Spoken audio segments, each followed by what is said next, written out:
നമ്മൾ കഷ്ടപ്പെട്ട ഒരു ഫോട്ടോ എടുത്തിട്ട് അത് പ്രൊഫൈൽ പിക്ചർ ആക്കാൻ നോക്കും. പക്ഷെ എങ്ങനെ പ്രൊഫൈൽ പിക്ചർ ആക്കാൻ നോക്കുന്നേരോ അത് ക്രോപ്പ് ചെയ്യേണ്ടി വരും. അതിപ്പം ഫേസ്ബുക്കിലായാലും വാട്സപ്പിലായാലും ഇൻസ്റ്റാഗ്രാമിലായാലും എവിടെയായാലും നമുക്ക് വാട്സപ്പിൽ ഒരു പ്രൊഫൈൽ പിക്ചർ സെറ്റ് ചെയ്യുന്നൊന്ന് നോക്കാം.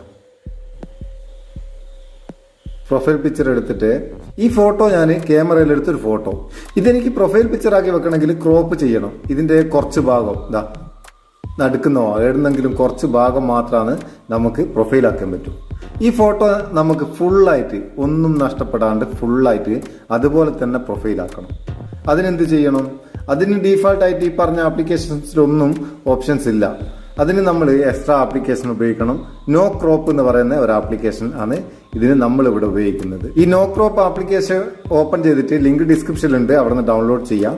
ഇതിൽ കാര്യമായിട്ടൊന്നും കാണില്ല, ഗാലറി ക്രിയേഷൻ ഇങ്ങനെ രണ്ടെണ്ണം കാണും. ഇതിൽ ഗാലറി സെലക്ട് ചെയ്യുക, എന്നിട്ട് ഗാലറി പെർമിഷൻ കൊടുക്കണം. നമ്മൾ നേരത്തെ എടുത്ത അതേ ഫോട്ടോ ഈ ഫോട്ടോ നമുക്ക് സെലക്ട് ചെയ്യാം. സെലക്ട് ചെയ്തിട്ട് ഇതൊരു എക്സാമ്പിൾ കാണിക്കുന്നതാണ്, നിങ്ങൾക്ക് ഏത് ഫോട്ടോ ഇങ്ങനെ എടുക്കാം. ഇങ്ങനെ ഇവിടെ വന്നതിന് ശേഷം സെലക്ട് ചെയ്തതിന് ശേഷം മേലെ ടിക്ക് മാർക്ക് കാണും, അതങ്ങ് കൊടുത്തേക്കുക. കൊടുത്തു കഴിഞ്ഞാൽ അത്യാവശ്യം ഫോട്ടോ എഡിറ്റിംഗ് ഒക്കെ നമുക്ക് കൂടുന്ന് ചെയ്യാം. ഇതിന്റെ ഈ രണ്ട് സൈഡിൽ ഇത് സ്ക്വയർ ആക്കി കഴിഞ്ഞാൽ രണ്ട് സൈഡിൽ അല്ലെങ്കിൽ ഒരു ഫ്രെയിം വരും. അതിൽ ഏത് കളർ വേണമെന്ന് നമുക്ക് ഇവിടുന്ന് സെലക്ട് ചെയ്ത് കൊടുക്കാം. ഇഷ്ടമുള്ള ഒരു കളർ സെലക്ട് ചെയ്ത് കൊടുക്കാം. ആ ഭാഗം ബ്ലർ ആണെങ്കിൽ ബ്ലർ ആക്കിയിട്ട് കൊടുക്കാം. അത് ഇതുപോലെ ഫോട്ടോക്ക് നമുക്ക് എഫക്റ്റുകൾ കൊടുക്കാം, ഇമോജികൾ കൊടുക്കാം, സ്റ്റിക്കറുകൾ കൊടുക്കാം, എന്തെങ്കിലും ടെക്സ്റ്റ് എഴുതണേ അതും എഴുതാം. ഇതിൽ ഡീഫാൾട്ട് ആയിട്ടുള്ള ടെക്സ്റ്റുകൾ ഉണ്ട്, അത് കൊടുക്കണമെങ്കിൽ അങ്ങനെ ഇതും കൊടുക്കാം.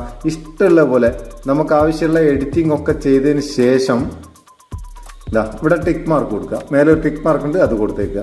നമ്മുടെ ഫോട്ടോ അവിടെ റെഡി ആയി കഴിഞ്ഞ് ഇനി നമുക്ക് വാട്സപ്പിൽ പ്രൊഫൈൽ പിക്ചറായിട്ട് ഇതൊന്ന് വെച്ച് നോക്കാം. വാട്സപ്പ് തുറന്ന് പ്രൊഫൈൽ പിക്ചറിന്റെ ആ ഭാഗം എടുത്തിട്ട് നമ്മൾ ആ ഫോട്ടോ ഇവിടെ ഉണ്ട്, അത് സെലക്ട് ചെയ്ത് കൊടുക്കുക. സെലക്ട് ചെയ്താൽ നിങ്ങൾക്ക് കാണാം ആ ഫോട്ടോ മുഴുവനായിട്ടും നമുക്ക് വന്നിക്കി ഒരു സ്ക്വയർ ആയിട്ട് അടിപൊളിയായിട്ട് നമ്മളെടുത്ത ഫോട്ടോ കറക്റ്റായിട്ട് വന്നിക്ക്. ഇനി ഡണ്ണ് കൊടുത്തേക്കുക.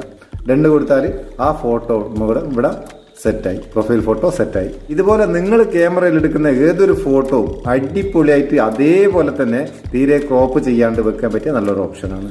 ഉപയോഗിച്ച് നോക്കുക, അഭിപ്രായം അറിയിക്കുക. വീഡിയോ ഇഷ്ടപ്പെട്ടിട്ട് ഒരു ലൈക്കും കൊടുത്തേക്കും, നമുക്ക് ബൂസ്റ്റും ആയിക്കോട്ടെ. നമുക്ക് അടുത്ത വീഡിയോ നല്ല സെഗ്മെന്റ് കാണും. നിങ്ങളുടെ സ്വന്തം മുത്തൂസ് മാപ്പ് ചെയ്യൂ. Thank you so much.